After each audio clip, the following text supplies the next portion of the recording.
अस्सलाम वालेकुम viewers, welcome to my channel Chaudhary law associate. उम्मीद करता हूं कि आप सब खैरियत से होंगे।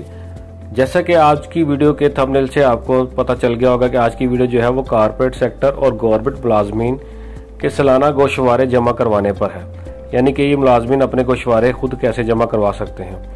तो इसके लिए जो है हम अपना वो आईआरएस के पोर्टल पे ही चलेंगे जो कि आम रूटीन में चलता है। तो इसके लिए आपको आईडी पासवर्ड चाहिए होगा। अगर आप रजिस्टर्ड हैं तो आपके पास मौजूद होगा, नहीं तो जब रजिस्टर्ड होंगे तो साथ ही आपको आईडी पासवर्ड भी एफबीआर की जानिब से एक मिल जाएगा। इसके लिए हम अब चलते हैं आईआरएस पोर्टल पे। आईआरएस पर हम लॉगिन करते हैं। लॉगिन करने के बाद ये इंटरफेस आपके पास सामने आएगा और इसके बाद हम इनकी जो रिटर्न है सैलरी पर्सन की वो 3 तरीक़ों से कर सकते हैं। इसमें सबसे पहला तरीका जो है वो आपको बताते चलो। डिक्लेरेशन पे हम चलेंगे, रजिस्ट्रेशन के साथ सबसे ऊपर टैब जो है लेफ्ट साइड पे डिक्लेरेशन पे गए और return and statements original simplified, इसके नीचे है रिटर्न्स एंड स्टेटमेंट्स ओरिजिनल पे क्लिक करते हैं तो सैलरी रिटर्न फॉर इंडिविजुअल आती है क्लासिक व्यू वाली। इसके साथ जो है साथ ही नॉर्मल रिटर्न इंडिविजुअल एओपी या कंपनी, ये दोनों ही हम कर सकते हैं। क्लासिक व्यू में फ़र्क सिर्फ इतना सा है कि क्लासिक व्यू जो है ये उन्होंने एक सिंप्लीफाइड सी रिटर्न एक डिज़ाइन की है सिर्फ सैलरी पर्सन के लिए, ताकि वो खुद अपने गोशवारे सबमिट कर सकें। जबकि इसमें इतनी ज़्यादा कोई पेचीदगियाँ भी नहीं हैं, काफ़ी आसान है इसको करना फाइल। नॉर्मल रिटर्न जो है इसमें ज़रा थोड़ा सा कह लें कि पेचीदगियाँ ज़्यादा हैं और ये तीनों के लिए ही है। आप जो सा भी दोनों में चाहे कर सकते हैं, लेकिन इससे भी आसान तरीका जो है ये file your income tax return है, इस पर क्लिक करेंगे। क्लिक करने के बाद हम अपना CNSE पुट करेंगे, फिर नीचे अपना टैक्स ईयर सेलेक्ट करेंगे, पीरियड सेलेक्ट करेंगे और कंटिन्यू पर क्लिक करेंगे। फिर ये हमारे पास इंटरफेस आता है। लेफ्ट साइड पे एम्प्लॉयमेंट है, एम्प्लॉयमेंट को जैसे ही क्लिक करेंगे सैलरी का टैब ओपन हो जाता है। सैलरी टैब ओपन होने के बाद ये हमारे पास पेज के साथ आ रहा है। ये है, आपको बताता चलूँ कि 2023 में जो है वो 6 लाख तक की जो सैलरी इनकम है सालाना वो टैक्स से एग्जम्प्ट है। इसको हम एक मिसाल के जरिए भी आपको समझा देंगे कि वाकई इस पर टैक्स बनता है कि नहीं बनता। फ़र्ज़ करें हम जो है इस पर 6 लाख को फीड करते हैं कि 6 लाख इनकम है, कैलकुलेट करेंगे। इसके बाद हम इसको कैलकुलेट करने के बाद हम फिर लेफ्ट आएंगे, टैक्स चार्जेबल के क्लिक करेंगे तो सबसे लास्ट पे कंप्यूटेशन पे चलेंगे।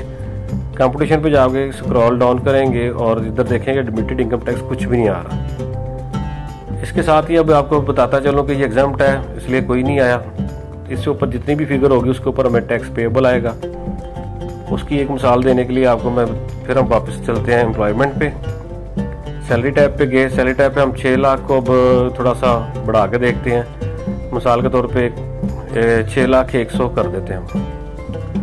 6,01,000 सिर्फ 100 रुपये का यानी कि फ़र्क डाला सिर्फ आपको बताने के लिए। ये एक सैलरी तो नहीं है, एक सिर्फ आपको एग्जांपल के तौर पे बता रहे हैं। कैलकुलेट किया, फिर कंप्यूटेशन पे हम वापस आए।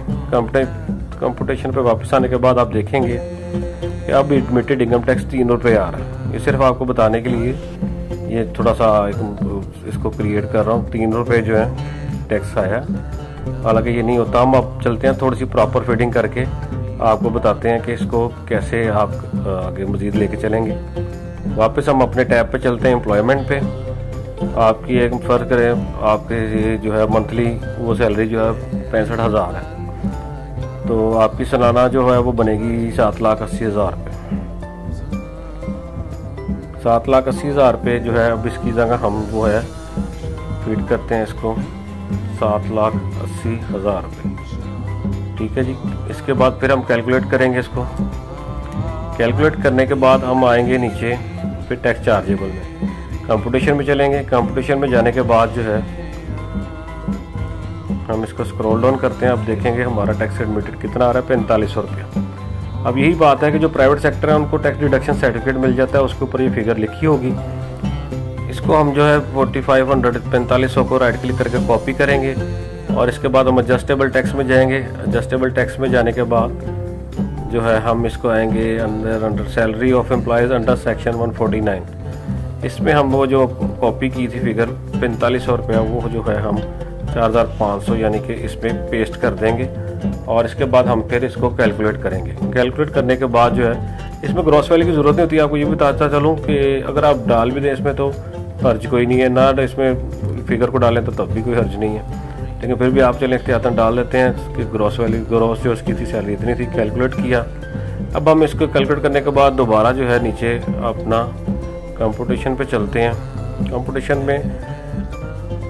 कंप्यूटेशन में जाकर देखते हैं टैक्स हमारा जो था एडमिटेड, अब वो ख़त्म हो गया। ठीक है जी, कोई अब इधर नहीं आ रहा। इसके अलावा अगर आपका मज़ीद जो चीज़ है एक और बताता चलूँ कि इसमें एडजस्टेबल टैक्स में अगर आपके पास मिसाल के तौर पर सैलरी पर्सन भी है और आपके पास माशाल्लाह अपनी गाड़ी भी है, तो उसमें या गाड़ी आपने ली है तो उसकी भी आप टैक्स जो है ना विदहेल्ड हुआ वो यहाँ पे पुट कर सकते हैं।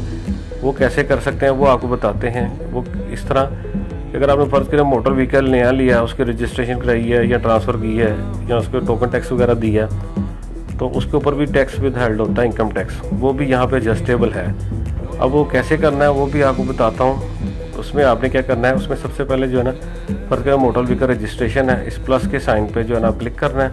क्लिक करने के बाद आपने यहाँ पे व्हीकल का नंबर एंटर करना है, उसके नीचे फिर लिखना है प्राइवेट है, मेक है, मॉडल क्या है, इंजन कैपेसिटी क्या है, इसको सारा फिल करके आपने इसको सबमिट कर देना। वो यहाँ पे डाटा आ जाएगा और इसके साथ ही आपने उसकी टैक्स अमाउंट यहाँ पे शो कर देनी है।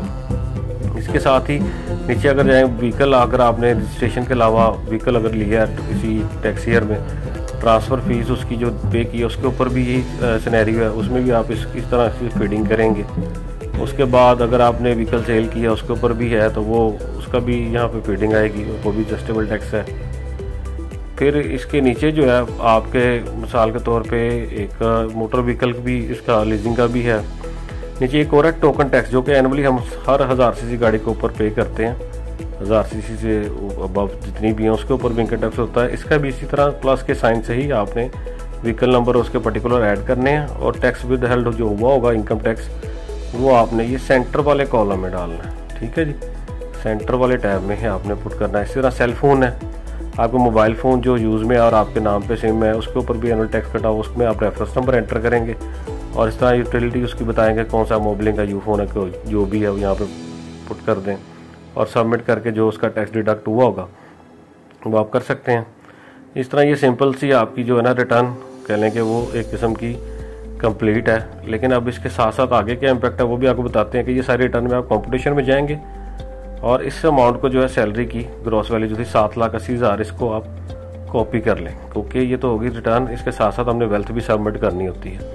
वेल्थ के लिए हम फिर इसको कॉपी करने के बाद नीचे चलेंगे वेल्थ स्टेटमेंट में, रिकंसिलेशन ऑफ नेट एसेट्स में आएंगे। नेट एसेट्स में आने के बाद हम यहाँ पे जो है income declared as per return for the year subject to normal tax, यहाँ पे इसको पेस्ट कर देंगे 7,80,000 पे जो अमाउंट हमने पीछे से कॉपी की है। कॉपी करने के इसके बाद हम पेस्ट करने के बाद कैलकुलेट करेंगे। कैलकुलेट करने के बाद आप देखेंगे कि इसके नीचे फिर हमारे पास ये जो नेगेटिव अमाउंट शो हो रही है 7,80,000, यानी कि हमारी वेल्थ बढ़ गई, ये इतना कैश हमारे पास बढ़ गया। तो अब हम इसे कैसे कंसाइल करना है, ये ख़त्म, इसको ज़ीरो होना चाहिए। ज़ीरो कैसे करना है वो भी आपको बताता हूँ। और इसके लिए हमारा जो है पर्सनल एक्सपेंस वो हमने भी मेंशन नहीं की है, तो पर्सनल एक्सपेंस में चलते हैं। पर्सनल एक्सपेंस में जाने के बाद यहाँ पे आप रेट एंड टैक्सेस वगैरह डाल सकते हैं एनुअल, अगर आपके पास कैलकुलेशन प्रॉपर है। तो अगर आप रेंट पे रहते हैं तो रेंट भी यहाँ पे मेंशन कर सकते हैं एनुअल। व्हीकल रनिंग मेंटेनेंस वगैरह, ट्रैवलिंग जो है, फिर इलेक्ट्रिसिटी, वाटर, गैस और टेलीफोन एट्सट्रा, अगर ये सभी की आपके पास डिटेल है तो डाल दें। अगर नहीं तो फिर आप अदर पर्सनल में जो है अपना लमसम अमाउंट को भी फीड कर सकते हैं, जैसे हमने ये किया 4,52,187 रुपये इसको फीड किया। फिर कैलकुलेट करेंगे। कैलकुलेट करने के बाद हम वापस चलेंगे रिकंसिलेशन ऑफ नेट एसेट्स में। इसमें हम फिर लास्ट में देखेंगे हमारी वो जो अमाउंट थी वो रहेगी है 3,27,813 रुपये, क्योंकि हमने ये 7,80,000 हमारी इनकम हुई, उसमें से हमने एक्सपेंस जो है 4,52,187 रुपये ये शो किए। पीछे हमारे पास बचा 3,27,813 रुपये हमारा कैश बढ़ रहा है, यानी कि हमारे एसेट्स बढ़े हैं। इसको कैसे ख़त्म करना है और ज़ीरो करना है, क्योंकि यहाँ पे आपको पहले भी बताया कि ज़ीरो ना लाजिम है। हम क्या करेंगे, हम अपना इसको दोबारा अपना चलेंगे पर्सनल एसेट्स पे। अब चलते हैं, बल्कि पर्सनल एसेट्स पर हम जाने के बाद यहाँ पे आपका जो भी वेल्थ वगैरह तो हुई है वो है। यहाँ पे हमारे पास आएगा कैश। कैश किधर गया, कैश ये कैश नॉन बिजनेस या जो भी है, इसको हम जो कैश नॉन बिजनेस की जो फिगर है इसको हम डिलीट कर देंगे। डिलीट करने के बाद कैलकुलेट करेंगे। कैलकुलेट करने के बाद वापस चलेंगे रिकंसिलेशन ऑफ पे। रिकंसिलेशन पे हम चेक गए तो हमने देखा ये फिगर बढ़ गई। ये क्यों बढ़ी, क्योंकि कैश हमारे पास ऑलरेडी भी था तो कुछ ये प्लस हो गया। इसको कॉपी करेंगे। इसको कॉपी करने के बाद फिर वहीं पे जाएंगे पर्सनल एसेट्स पे, वहाँ पर जाके फिर हम जो है यहाँ पे कैश नॉन बिजनेस में जाएंगे, कैश नॉन बिजनेस में उसको पेस्ट कर देंगे और कैलकुलेट करेंगे। अब वापस रिकन्सिलेशन ऑफ नेट एसेट्स पे आएंगे। वापस यहाँ पे आने के बाद हम देखते हैं उसी को फिगर को, आपको वो अब ज़ीरो हो चुका होगा, ये देखें अनरिकन्साइल्ड अमाउंट जो है ज़ीरो है। अब आप अपने जो है रिटर्न सबमिट कर सकते हैं। और इसको जैसे भी पहले आप इसको सेव करेंगे ऊपर टैब से, ये सेव वाले टैब से आप सेव करेंगे, इसके बाद आप इसको सबमिट कर देंगे और आपका जो है एनुअल जो इनकम टैक्स रिटर्न है वो यहाँ पे क्लियर है। उम्मीद है कि आपको आज की वीडियो अच्छी लगी होगी। मे भी कहीं एक आधा कोई जल्दबाजी में लफ्ज़ कोई आगे पीछे हो गया हो, लेकिन ये है कि इंशाल्लाह इसमें कोशिश किया पूरा समझाने की। तो अगर आपको वीडियो अच्छी लगी हो तो इसको लाइक करें, सब्सक्राइब करें मेरे चैनल को और वीडियो को दूसरों के साथ शेयर करें।